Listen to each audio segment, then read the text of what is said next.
Good morning everyone. आज हम लोग डिस्कस करेंगे the arrival of the bee box, जो सिल्विया प्लाथ के द्वारा लिखा गया है। पोयम पढ़ने से पहले हम लोग जानेंगे कि सिल्विया प्लाथ कौन है। सिल्विया प्लाथ एक American poet, novelist and short story writer है। वह अपने कन्वेंशनल पोएट्री के बारे में जानी जाती है। वह अपने पोयम में अपनी व्यक्तिगत और भावनाओं को दिखाती है, जिनमें अक्सर दुख, मृत्यु, पीड़ा और फेमिनिटी के विषय होते हैं। इस poem the arrival of the bee box को उन्होंने 1962 ईस्वी में लिखा था और उसे उन्होंने 1965 में द एरियल नामक कलेक्शन में पब्लिश किया था। इसमें उन्होंने इस कविता में प्लाथ ने control and power, fear and anxiety, the self and the mind, confinement and freedom, death and rebirth जैसे थीम को एक्सप्लोर किया है। तो पोएम को वह कुछ इस तरह से स्टार्ट करती हैं। I ordered this clean would box. यहाँ पर आई प्लाथ है। उन्होंने सिल्विया प्लाथ ने एक क्लीन वुड बॉक्स, साफ लकड़ी का बॉक्स को ऑर्डर किया है। Square as a chair and almost too heavy to lift, और उसका जो शेप है वो स्क्वायर शेप में है, चेयर की तरह, जो उठाने में बहुत ही भारी है। I would say it was the coffin of midget. फिर वह कहती है कि वह कह सकती है कि जो बॉक्स है वो कॉफिन के जैसा मिडगेट है, या फिर एक स्क्वायर बेबी के जैसा है, जहाँ पर कोई भी डीन नहीं है। इस स्टैंजा में वह कहती है कि यह छोटे के बच्चे का ताबूत जैसा हो सकता है, जिसमें कोई शोर नहीं है। अगले स्टैंजा में वह कहती है कि द बॉक्स इज़ लॉक्ड। जो बॉक्स है वो लॉक्ड है, और इट इज़ डेंजरस, वह खतरनाक भी है। लेकिन I have to live with it overnight. लेकिन प्लाथ को उसके साथ पूरी रात रहना पड़ेगा, क्यों? And I can't keep away from it. क्योंकि जो प्लाथ है वह उससे दूर नहीं रह सकती हैं। There are no windows so I can't see. जो बॉक्स है उसमें कोई विंडो नहीं है, कोई भी खिड़की नहीं है, इसलिए वह कुछ देख नहीं सकती। What is in there? Box के अंदर क्या है? There is only a little grid. इस बॉक्स में बस एक छोटा सा जाल है, एक लिटिल ग्रिड है, नो एग्जिट, जिसमें से बाहर आने का कोई रास्ता ही नहीं है। I put my eye to the grid. Plath अपनी नज़र उस जाल के ऊपर रखती है। It is dark dark. वह पूरा अंधेरा अंधेरा रहता है। With the swarmy feeling of African hand. यहाँ पर प्लाथ कहती है कि मुझे स्वर में फीलिंग आई है, जैसा एक फीलिंग आई है जो अफ्रीकन को देखकर आती है, जो एक डरावनी फीलिंग है। Minute and shrunk for export. और जो ऐसा लग रहा है कि इन्हें अब एक्सपोर्ट करने के लिए, इन बी को एक्सपोर्ट करने के लिए भेजा गया है। Black on black angrily clambering. जो पूरे ब्लैक है और अंदर में गुस्से से हलचल मचा रही हैं। How can I let them out. फिर वह कहती है कि मैं इसे कैसे बाहर आने दूँ।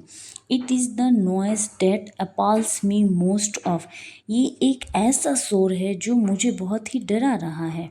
द अनइंटेलिजिबल सिलेबल्स, एक अस्पष्ट सिलेबल्स के जैसा। It is like a Roman mob.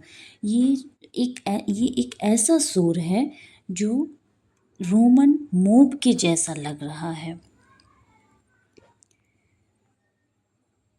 Small taken one by one but my god together. ये जो आवाज़ है वो धीरे धीरे एक के बाद एक करके लिया गया है। But my god together I lay my ear so furious Latin. I am not a Caesar. मैंने यहाँ पर आई प्लाथ है, तो प्लाथ कहती है कि मैंने अपनी ईयर को फ्यूरियस लैटिन के जैसा रखा है। I am not a Caesar, मैं एक सीजर नहीं हूँ। I have simply ordered a box of maniacs, मैंने एक साधारण सा बॉक्स ऑर्डर किया था।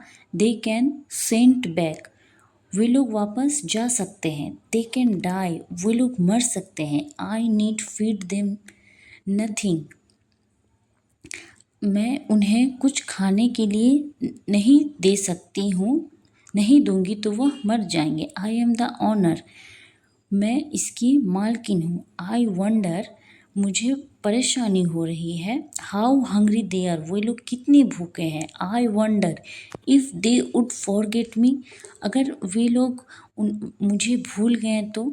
If I just undid the locks and stood back, और अगर मैंने इस लॉक को ओपन कर दिया और मैं पीछे हट गई। And turned into a tree, और अगर मैं एक ट्री के रूप में टर्न हो जाऊं।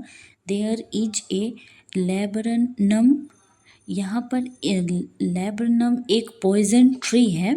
इट्स बोल्ड कॉलन डेज, इस लाइन में वह कहती, इस स्टैंजा में वह कहती है कि मेरे पीछे एक ट्री है, अगर मैं उसके पीछे जाकर छुप जाऊं और मैंने जो ड्रेस पहनी है वह पेटीकोट ऑफ चेरी जैसा दिखने लगे, और हो सके कि ये जो बी है मुझे पहचान ना पाए। They might ignore me immediately, या ये भी हो सकता है कि वे लोग मुझे तुरंत इग्नोर करें। In my moon suit and funeral veil, मेरे मून सूट में और जनाजे जैसी चादर में। I am no source of honey, मैं कोई किसी भी हनी का सोर्स नहीं हूँ। So why should they turn on me, इसलिए वे लोग मेरे पीछे क्यों पड़ेंगे, वे लोग मेरे पीछे क्यों आएंगे। Tomorrow I will be sweet god, कल मैं एक अच्छे गॉड जैसा बनूंगी। I will set them free, और हो सकता है तो मैं उन्हें कल फ्री कर दूंगी। ये पूरे पोयम में हम लोग देख सकते हैं कि प्लाथ ने अपने मेंटल डिस्ट्रेस को दिखाया है, अपने दुख, अपने पीड़ा को दिखाया है। और ये जो पोयम है वो डिनोट करती है प्लाथ के मेंटल कंडीशन को, और ख़ास करके इस पोयम में उन्होंने अपने हस्बैंड के द्वारा किए गए ऑपरेशन को दिखाया है। इस तरह से हम लोग देख सकते हैं कि ये जो पोयम है पूरी तरह से प्लाथ के मेंटल कंडीशन को दिखा रही है, और प्लाथ की ऑथोरिटी, प्लाथ की कॉन्फ्यूज़न को और उनके ऑपरेशन, उनकी मेंटल डिसस्टेबिलिटी को दिखा रही है।